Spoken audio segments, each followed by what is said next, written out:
anak-anak, selamat pagi. Kita bertemu kembali bersama Pak Rus. Saat ini kita akan belajar IPA tentang perkembangbiakan tumbuhan. Ada pantun buat anak-anak. Pergi ke pasar membeli mangga, pulangnya naik patas. Hari ini kita akan belajar IPA agar anak-anak semakin cerdas. Oke? Anak-anak, kita akan belajar tentang perkembangbiakan tumbuhan. Perkembangbiakan tumbuhan itu ada dua, generatif dan vegetatif. Yang generatif salah satu contohnya adalah perkembangbiakan cabai, tanaman cabai. Tanaman cabai itu berkembang biak secara generatif, yaitu yang akhirnya untuk bisa berkembang biak tumbuh menjadi banyak itu melalui bijinya. Nah, ini biji cabai yang siap untuk dikembangbiakkan. Bukan yang hijau ini ya, tapi yang mau dikupas itu yang merah ini. Ini cabai yang biasa, ini cabai yang besar ya. Kalau dikupas, tanaman cabai ini akan menjadi seperti ini ya. Akan menjadi seperti ini. Setelah dikupas, kemudian direndam pakai air beberapa jam. Kemudian setelah itu dibiarkan sekitar 1 bulan. Setelah 1 bulan, tanaman cabai ini nanti akan tumbuh dan dipindah ke dalam pot ya, dipindah ke dalam pot ini ya. Setelah 1 bulan dipindah ke dalam pot. Yang cabai besar ini jadinya seperti ini. Yang cabai tadi kecil jadinya seperti ini ya. Setelah beberapa bulan, tanaman cabai ini akan tumbuh besar ya. Akan tumbuh besar. Tadi perkembangbiakan cara apa? Generatif, yaitu memperbanyaknya dengan biji ya. Setelah beberapa bulan, sekitar 3 bulan, tanaman cabai ini akan tumbuh dan berbuah. Nah, ini akan tumbuh dan berbuah.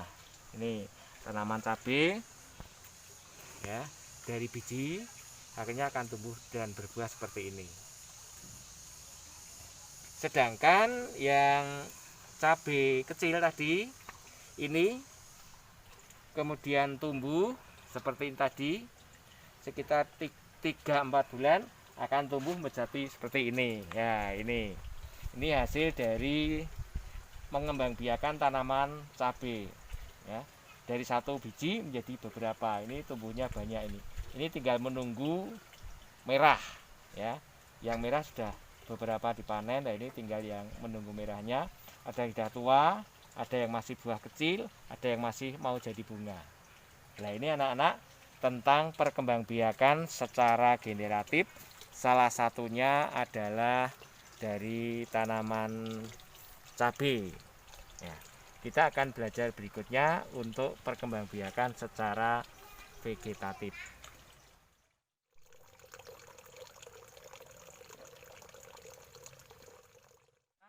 Kembali kita akan belajar tentang perkembangbiakan secara vegetatif.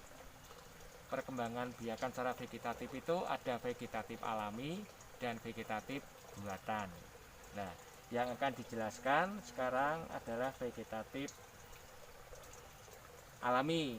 Contohnya ini aloe vera atau lidah buaya.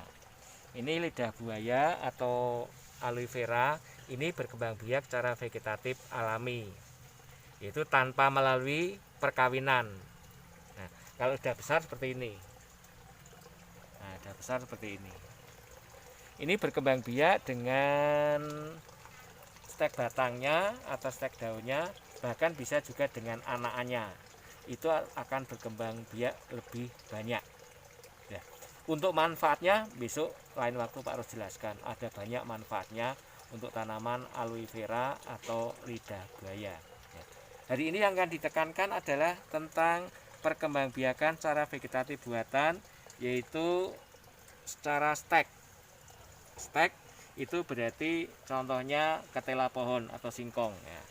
singkong, ketela pohon ini, cara steknya adalah dipotong-potong, ya, dipotong-potong begini, ya. Nah, dipotong-potong kurang lebih panjangnya sekitar 25 cm. Nah, 25 cm, ya. Kita dipotong 25 cm jadi seperti ini. Kemudian tinggal menanam saja, ya. Dari batang ini tinggal menanam saja. Tinggal menanam saja, ya. Contohnya seperti ini, jangan sampai terbalik, ya. Ditanam ke dalam media tanah. Nah, dalam media tanah. Ya, begitu. Setelah beberapa bulan, 2, 3, 4 bulan, tanaman setelah pohon itu akan seperti itu, ya, seperti itu. Nah, itu tinggal mau dipetik daunnya untuk sayur, ya. Anak-anak tahu kalau masakan Padang itu ciri khasnya adalah daun singkong, ya. Daun singkong ini yang menjadi andalan untuk masakan Padang. Jadi diambil yang bagian pucuknya gitu. Nah, demikian anak-anak, yang perkembangbiakan secara stek hanya diambil satu saja dari tanaman singkong, karena ini juga termasuk makanan pokok bangsa Indonesia, ya, yang bisa dibuat untuk berbagai macam makanan. Itu dari ketela pohon yang pohonnya perkembangbiakannya dengan cara stek ini. Baik, akan Pak jelaskan untuk perkembangbiakan berikutnya, yaitu dengan cara tunas. Baiklah, Pak akan jelaskan tentang perkembangbiakan cara tunas. Salah satu contohnya adalah tanaman pisang. Tanaman yang lain yang berkembangbiakannya seperti tanaman pisang, yaitu dengan cara tunas, itu tanaman bambu, tebu, itu juga tunas. Yang akan dijelaskan ini yang pohon pisang. Pohon pisang itu berkembang biak secara tunas. Itu di bagian bawahnya sini akan tumbuh tunas, ya, akan tumbuh tunas. Ini tunas dari pohon pisang ini. Beberapa saat kemudian tanaman tunas itu bisa menjadi besar. Bisa menjadi besar. Setelah menjadi besar akan seperti ini, ya. Setelah tanaman ini menjadi besar, kecuali nanti menunggu sampai berbuah, ini juga di sekitar bagian bawahnya ini akan muncul tunas-tunas seperti ini, atau bahasa Jawanya anaan, yang nanti bisa diperkembangbiakkan jadi banyak. Dari satu batang tanaman pisang akan menjadi 5-6 batang tanaman pisang seperti ini, ya. Kalau sudah tingginya seperti ini, bisa diambil untuk dikembangbiakkan menjadi lebih banyak. Tanaman pisang yang ditunggu adalah buahnya, tetapi daunnya juga bisa bermanfaat, ya, untuk membungkus makanan, ya. Lempor, arem-arem, lontong itu kan dibungkus dari daun pohon pisang. Kemudian menunggu sampai berbuah, baru itu yang dimanfaatkan untuk tanaman pisang ini. Ya, anak-anak, ada filosofi dari tanaman pisang ini loh, bagus, ya. Tanaman pisang ini kalau belum berbuah atau bermanfaat bagi makhluk lain, tanaman pisang ini tidak akan mati. Walaupun dipotong nanti akan tumbuh lagi. Dipotong akan tumbuh lagi sampai dia akan mati kalau sudah menghasilkan buah dan bermanfaat bagi makhluk hidup lain. Salah satu contohnya adalah manusia. Beberapa hewan juga memanfaatkan pisang. Jadi ini akan mati kalau sudah mempunyai manfaat bagi makhluk hidup lain. Nah, filosofi ini bisa kita contoh. Bagaimana dengan kita? Tentunya manusia kita ini juga harus punya manfaat bagi makhluk hidup lain. Jadi jangan sampai kita itu nanti ketika tiada itu tidak ada manfaatnya sekali bagi makhluk hidup lain. Bagi tumbuhan, bagi binatang, bagi sesama juga kita punya manfaat, sehingga akan dikenang sebagai manusia yang bermartabat dan bermanfaat bagi orang lain.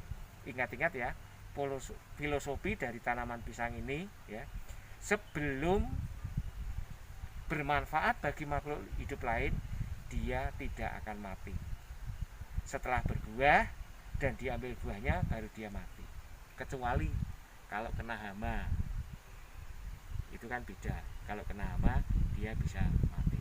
Tapi kan manusia bisa mencegahnya, cara menanggulangi hama itu.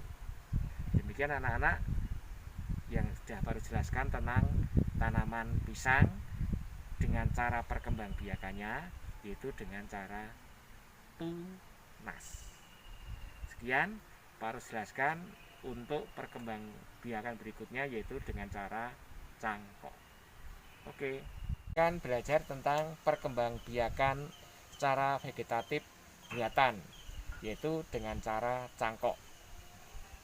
Langkah-langkah dalam mencangkok itu yang pertama adalah memilih cabang yang berkualitas. Ini cabang ini berkualitas ya.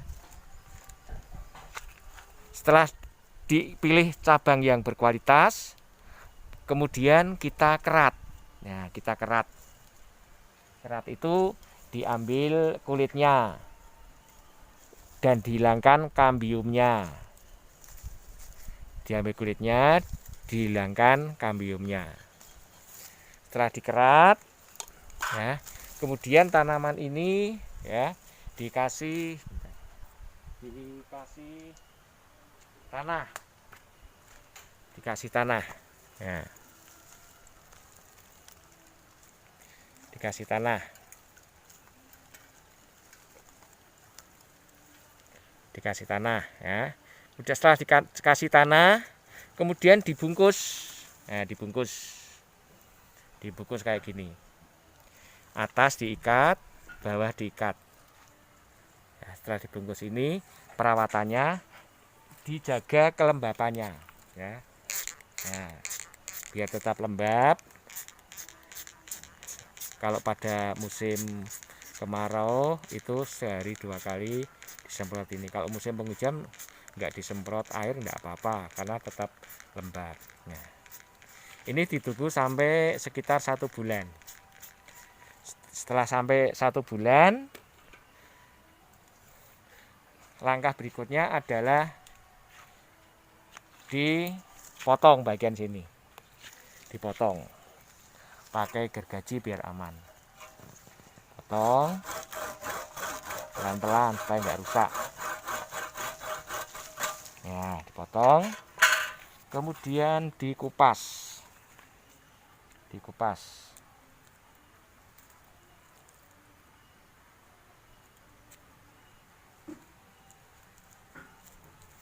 Dikupas, diambil pembungkusnya.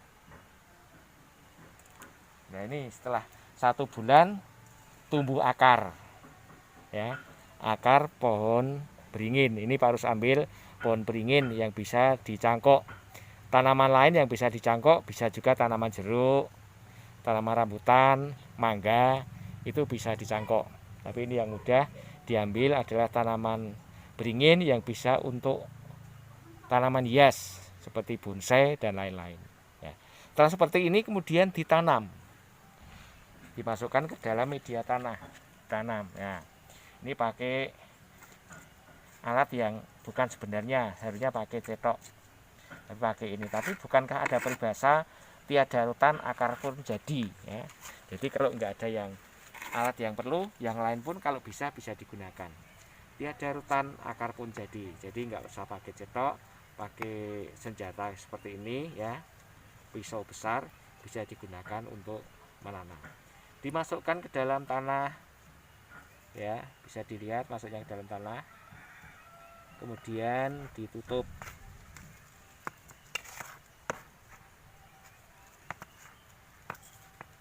Ya.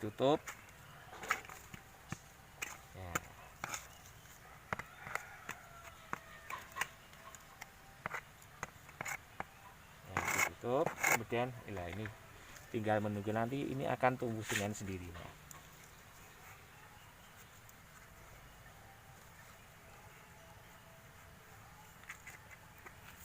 Dibiarkan beberapa saat akan tumbuh dengan sendirinya dan menjadi tanaman yang lebih baik.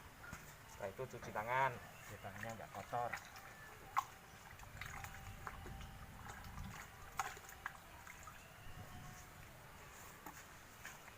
Demikian anak-anak. Demikian anak-anak 4 langkah dalam berkembangbiakan secara vegetatif, ya.